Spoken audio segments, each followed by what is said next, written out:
Bonjour à tous et bienvenue au Jardin de la Tine. Alors aujourd'hui on est dans ma forêt jardin, vous reconnaissez quelques plantes peut-être. Et donc dans cette forêt jardin j'ai plusieurs pieds de sureau, du sureau noir. J'ai aussi d'autres sureaux, notamment le sureau yèble qu'il ne faut pas confondre, il y en a un qui est là. Je vais vous apprendre à comprendre les différences entre ces deux sureaux, que vous ne vous trompiez pas. Et puis restez jusqu'au bout parce qu'on va faire ensemble du sirop de sureau. Vous allez voir, c'est très simple à faire et c'est délicieux. Allez, on y va?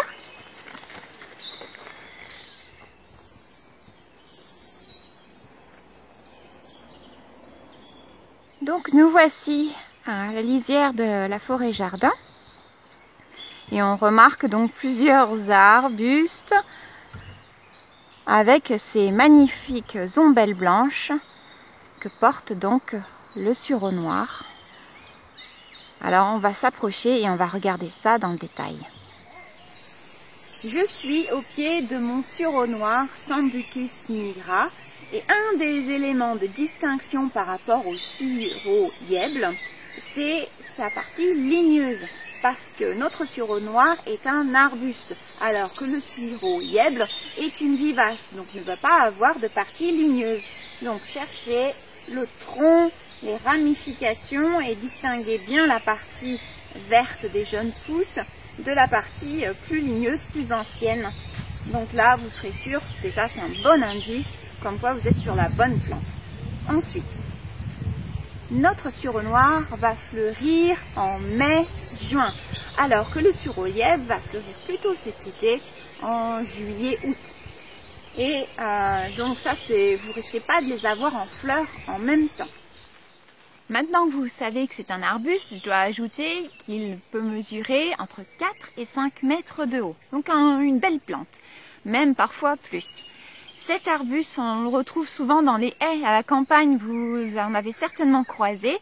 Et puis, il supporte bien d'être aussi en plein soleil, donc, mais l'idéal c'est vraiment la mi-ombre. On peut le trouver à l'ombre, mais là il va beaucoup moins fleurir. Puis notre objectif c'est quand même d'avoir des arbustes qui fleurissent pour récolter ces jolies ombelles. Notre sureau va aimer les sols frais et riches. Alors là, il est gâté parce que c'était un ancien bois, donc c'était très dense, il y a beaucoup eu de feuillage. Donc là, il a tout ce qu'il faut pour s'y plaire. Donc voici l'inflorescence de notre sureau. Et ça sent très bon. Voilà, quand c'est fané, ça ressemble à ça. Et voici une inflorescence beaucoup plus jeune. Donc pas assez épanouie pour faire notre sureau, mais elle est très active. Regardez, tous les petits insectes les adorent. La feuille du sureau, donc ça c'est une feuille, vous voyez, ça c'est la base du pétiole. Donc ça c'est une feuille complète avec 1, 2, 3, 5 folioles. Donc elle a 5 folioles ou 7. Là j'ai une feuille qui est beaucoup plus grande et on a donc 7 folioles. 2, 4, 6 et 7. Donc là sur une tige beaucoup plus récente. Et donc ces feuilles-là sont caduques. Donc le sureau va donc les perdre en hiver et il ne restera que le bois. Un autre élément de distinction entre le sureau noir et le sureau yèble, c'est la fructification. Quand les jolis petits grains noirs légèrement violacés auront remplacé ces jolies petites fleurs, toute la panicule, eh bien la panicule va descendre. Et donc nos grains vont se retrouver vers le bas. Alors que dans le cas du sureau yèble, eh bien l'inflorescence va rester vraiment rigide.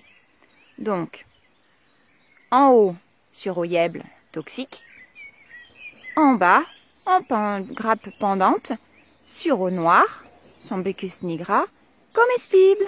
Parfait pour faire des vins de sureau ou même d'autres confitures.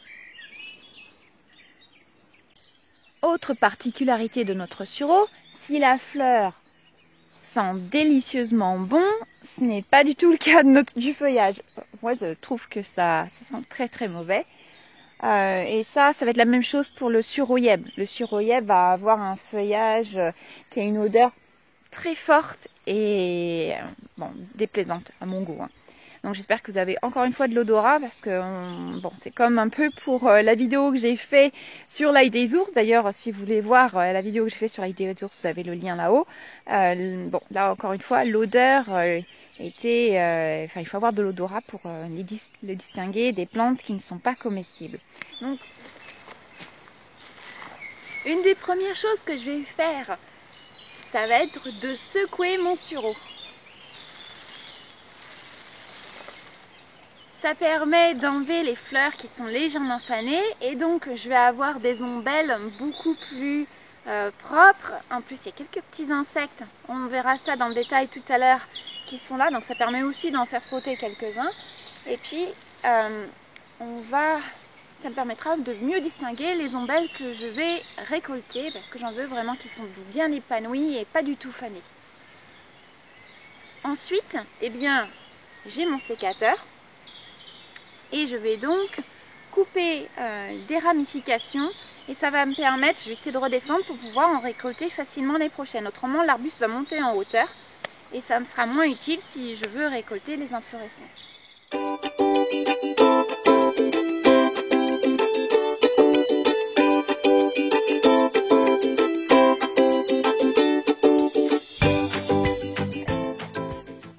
Pour la recette, il vous faudra 12 ombelles.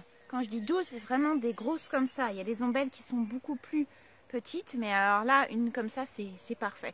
Donc n'hésitez pas à en prendre plus si besoin, si vous les trouvez un peu petites, comme celle-ci là.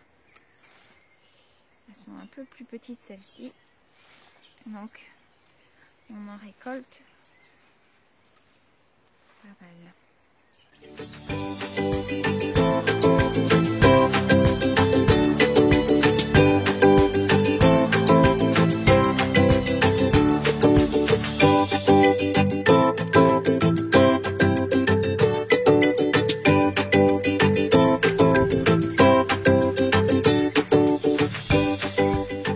Voici ma petite récolte, à peu près 12 inflorescences. Ça sent très bon et je n'ai pas récolté que les inflorescences. Mais le fait d'avoir les avoir secouées, eh bien, je pense que ça a bien aidé à enlever certains petits insectes. Elles sont relativement propres. C'est chouette. Vous voyez, j'en ai pris quand même qui sont un peu fanées, mais j'en ai pas mal. Donc ça devrait le faire. Maintenant, c'est fini pour la récolte. Je vais prendre une partie des branches pour vous montrer la différence avec le sureau yèble. Ça y est, je nous ai trouvé un pied de sureau yèble. Bon, j'ai fait un petit peu de nettoyage avant et orties. Voilà, pour vous le montrer clairement. Donc, voyez, une première chose que vous pouvez observer, c'est sa taille. Il va monter un petit peu plus. Mais étant une plante vivace, ce n'est pas quelque chose, c'est une plante qui va monter très très haut. À la différence de celui-ci qui monte à 4-5 mètres jusqu'à 8 mètres à cause de ses parties ligneuses. Autre chose, donc sa feuille a elle aussi c'est 7 folioles. Donc ça c'est la feuille avec le pétiole, donc 7 folioles. Mais elle est légèrement quand même plus grosse que les grosses feuilles du sureau noir.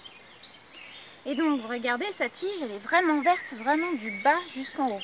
Autre élément de distinction très très clair, eh bien, ça c'est en fleurs, ça ne l'est pas.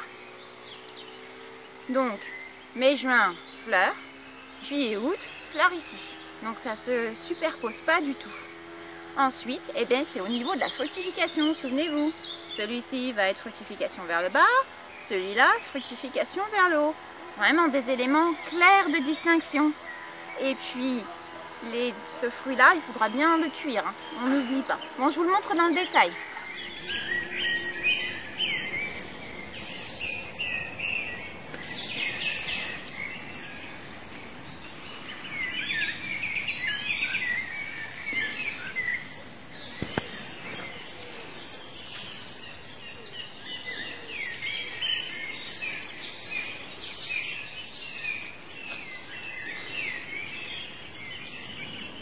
Allez, on retourne à la maison pour faire notre sirop de sureau. Alors, vous êtes prêts pour ce sirop de sureau? Vous allez voir, c'est trop simple. On a donc nos 12 ombelles de sureau, 2 litres d'eau, 6 citrons bio que vous allez débiter en grosses tranches, le jus d'un demi-citron, 1 kg de sucre de canne que vous pouvez remplacer par du sucre blanc. Ça, c'est ma production de l'an dernier. Sucre de canne, sucre blanc. Voilà, une légère différence de goût, mais pas plus que ça. Je vous propose maintenant qu'on regarde comment on assemble tous ces ingrédients. Dans un premier temps, nous allons faire notre sirop en mettant nos 2 litres d'eau et notre kilo de sucre de canne à bouillir jusqu'à ce que le sucre soit complètement dissous.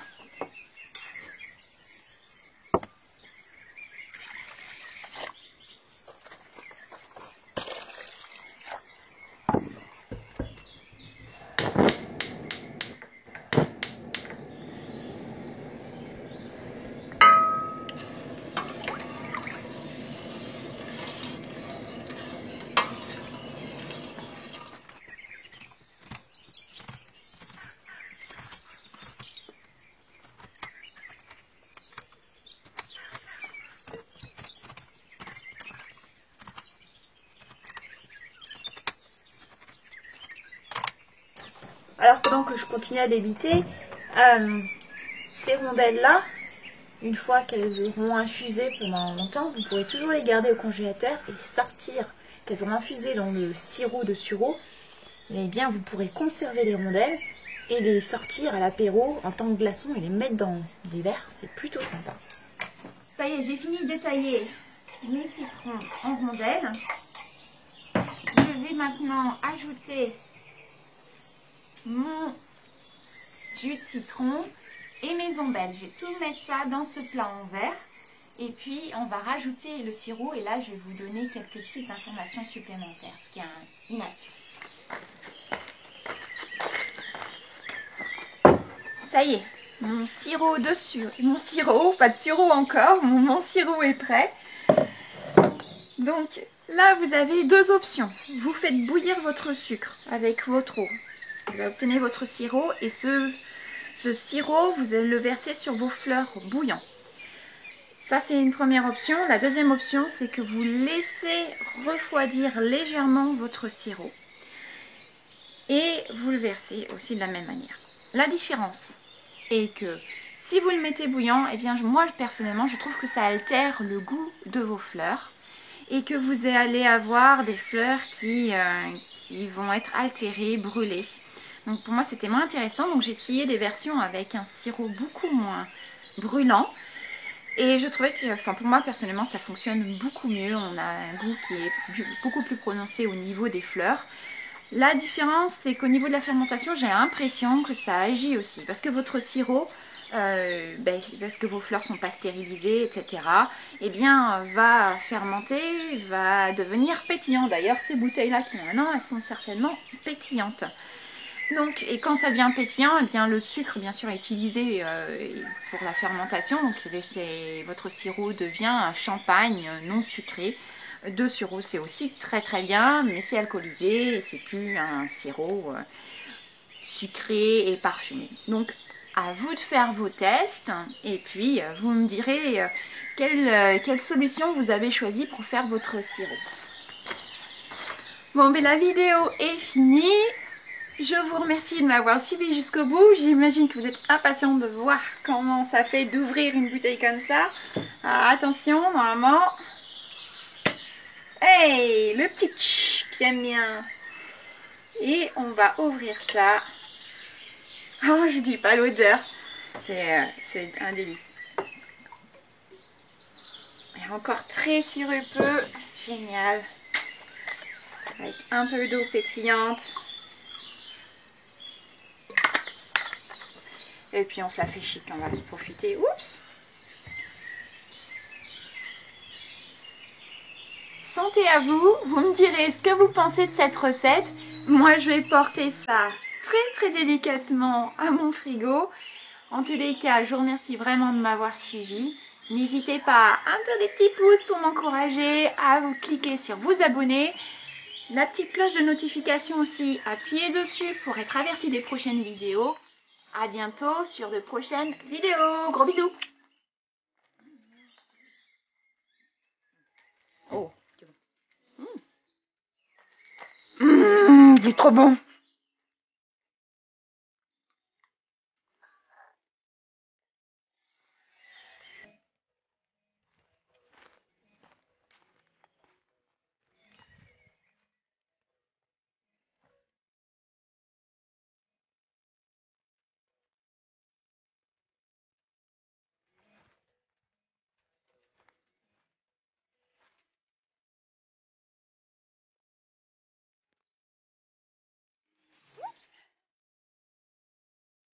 Je suis revenue à la maison et maintenant